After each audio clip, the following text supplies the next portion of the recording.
महात्मा गांधी, जिन्हें आज पूरा भारत उनके अच्छे कामों की वजह से याद करता है। एक ऐसा लीडर जिसने बिना किसी हिंसा के सिर्फ और सिर्फ अपने दिमाग की मदद से अंग्रेजों को भारत से भगा दिया। जहां एक और अहिंसा का पाठ पढ़ाने वाले गांधी जैसे महान इंसान ने हमारे देश में जन्म लिया, वहीं दूसरी ओर नाथूराम गोडसे जैसे गांधी के हत्या ने भी हमारे देश में जन्म लिया। भले ही इतिहास में नाथूराम गोडसे को एक बहुत ही सनकी आदमी बताया जाता हो, पर सच्चाई तो यह है कि आज हमारा देश महात्मा गांधी और नाथूराम गोडसे के बीच बटा हुआ है। जहां कुछ लोग नाथूराम गोडसे को हत्यारा मानते हैं, तो वहीं कुछ लोग ये भी मानते हैं कि नाथूराम गोडसे ने महात्मा गांधी को मारकर अच्छा किया। पर क्या सच में नाथूराम गोडसे ने महात्मा गांधी को मारकर अच्छा किया था? और ऐसी क्या मजबूरी आ गई कि गोडसे को अपने आदर्श गांधी जी को ही मारना पड़ा?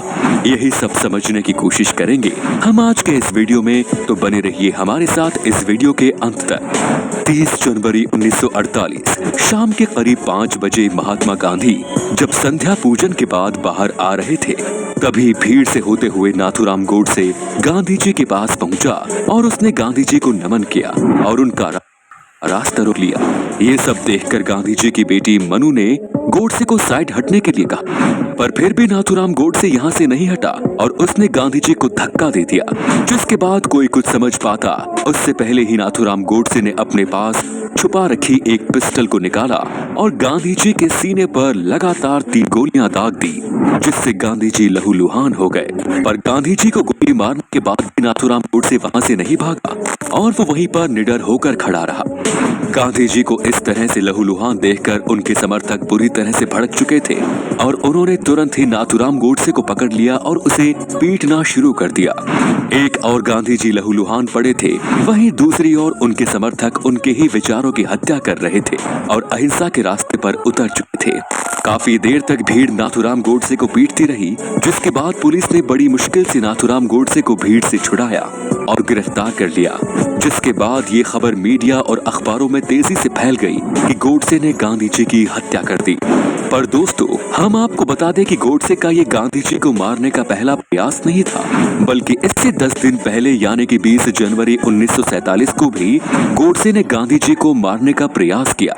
दरअसल 20 जनवरी 1947 को जब गांधी जी एक सभा को संबोधित कर रहे थे, तब नाथूराम और उनके साथियों ने इस सभा में अचानक एक ग्रेनेड फेंक दिया, जिससे यहाँ पर हलचल मच गई और सभी लोग इधर उधर भागने लगे। और यही नाथूराम गोडसे और उसके साथियों का प्लान था। उन्होंने सोचा था कि जब भीड़ गांधी जी से अलग हो जाएगी तो वो दूसरा ग्रेनेड गांधी जी पर ही फेंक देंगे, जिससे उनकी मौत हो जाएगी। मगर दूसरा ग्रेनेड फेंकने से पहले ही नाथूराम गोडसे के एक साथी दिगंबर बाडगे ने ग्रेनेड फेंकने से मना कर दिया और वो काफी डर गया, जिसकी वजह से नाथूराम गोडसे और उसके साथियों को यहाँ से भागना पड़ा। यहाँ पर नाथूराम गोडसे का एक साथी मदन लाल नहीं भागा, जिसके बाद पुलिस ने उसे गिरफ्तार कर लिया और इस हमले में शामिल नाथूराम गोडसे और उसके सभी साथियों को ढूंढने की कोशिश शुरू कर दी। वहीं दूसरी ओर अब नाथूराम गोडसे और उसके सभी साथी अलग अलग हो चुके थे।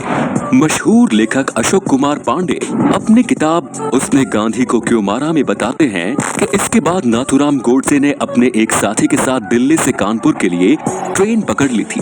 मगर इस ट्रेन में बैठने के बाद नाथूराम गोडसे को काफी पछतावा हो रहा था और इसी ट्रेन में बैठकर उसने ये प्रण लिया कि अगली बार वो गांधी जी को खुद अपने हाथों से मारेगा और किसी पर भी निर्भर नहीं रहेगा। और इसके 10 दिनों के बाद ही नाथूराम गोडसे ने गांधी जी को खुलेआम गोलियों से भून दिया।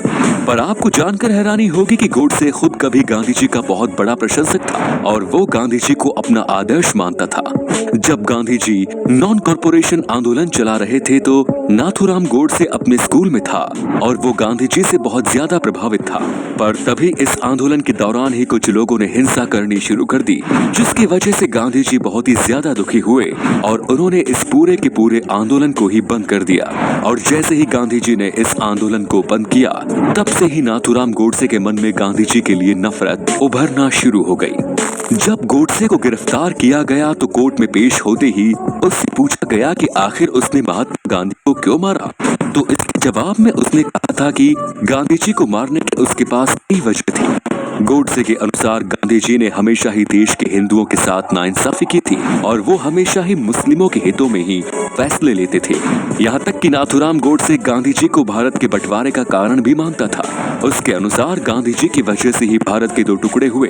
गांधी जी के अनशन पर गोडसे ने कहा कि उन्होंने हिंदुओं से अपनी बात मनवाने के लिए ये हथकंडा अपनाया था, क्योंकि अगर मुस्लिम लीग के सामने वो ये सब करते तो मुस्लिम लीग उन्हें सफा मना कर देती और इसीलिए गांधी जी ने अनशन किया।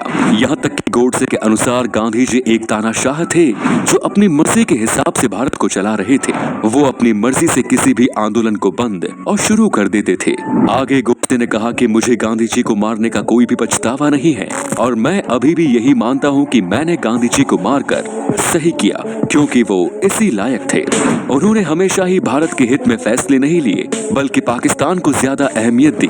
कोर्ट में गोडसे ने कहा कि मैंने गांधी जी को मारकर कोई गलत काम नहीं किया, बल्कि गांधी जी को मारकर मैंने देश पर एक बहुत बड़ा उपकार किया है। और आज जो लोग गोडसे को एक देशभक्त के रूप में मानते हैं, वो सभी लोग इन सभी विचारधाराओं पर ही विश्वास करते हैं और आए दिन वो लोग गोडसे के विचारधारा पर चर्चा करते हैं और इन्हें फैलाने की कोशिश करते हैं। पर दोस्तों, हम आपको बता दें कि जिस तरह नाथूराम गोडसे गांधी जी और कांग्रेस को भारत के विभाजन का कारण समझता था, ऐसा बिल्कुल भी नहीं था, बल्कि देश के विभाजन का सुझाव देने वाले गांधी या फिर जिन्ना नहीं, बल्कि गोडसे के ही राजनीतिक गुरु थे।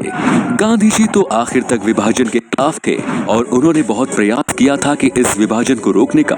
उन्होंने हर बार एक अटूट भारत की ही बात कही और भारत को विभाजित न करने को लेकर मुस्लिम लीग के नेताओं से बातचीत करने की भी कोशिश की और उन्हें काफी मनाया भी, मगर जिन्ना गांधी जी की किसी भी बात पर राजी नहीं हुए और उन्होंने डायरेक्ट एक्शन डे लॉन्च कर दिया।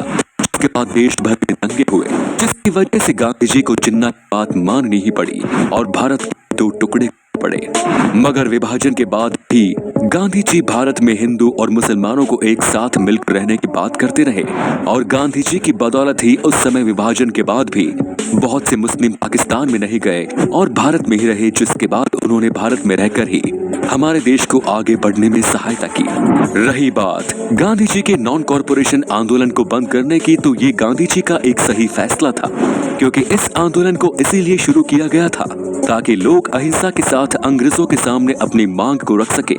लेकिन जब इस आंदोलन के दौरान हिंसा भड़कने लगी तो फिर इस आंदोलन के मुख्य उद्देश्य को ही ठेस पहुंची और इसीलिए गांधी जी को इस आंदोलन को बंद करना पड़ा। मगर ऐसा बिल्कुल भी नहीं है कि इस आंदोलन को बंद करने के बाद गांधी जी अंग्रेजों के सामने झुक गए थे।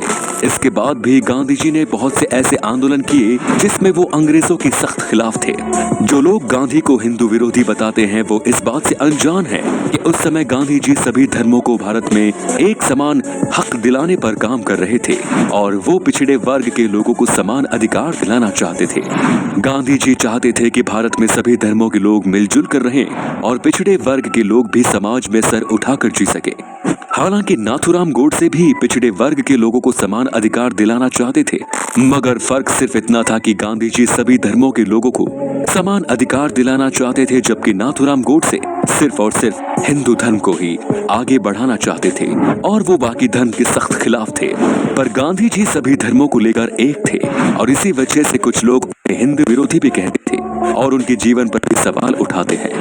गांधी जी का जीवन भी इतना साफ सुथरा नहीं था कि लोग उन पर सवाल न उठाएं। गांधी जी ने भी कई ऐसे फैसले लिए जो उन्हें नहीं लेने चाहिए, लेकिन गांधी जी के इन फैसलों की वजह से क्या उनकी हत्या कर देने का फैसला सही था? इस पर आपके क्या विचार है दोस्तों, कमेंट्स में जरूर बताएं।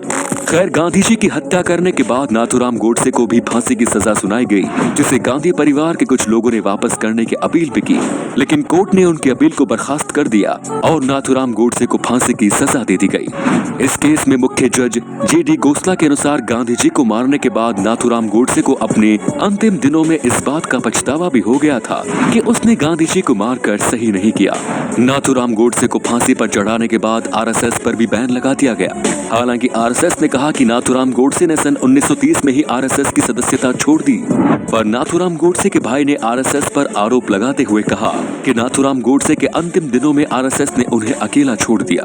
हालांकि पूरी सच्चाई तो कोई भी नहीं जानता और ये हमने आपको जो कुछ बताया है ये इतिहास में लिखा हुआ है। फिर भी आप इसके बारे में क्या सोचते हैं, कमेंट्स में जरूर बताएं। धन्यवाद।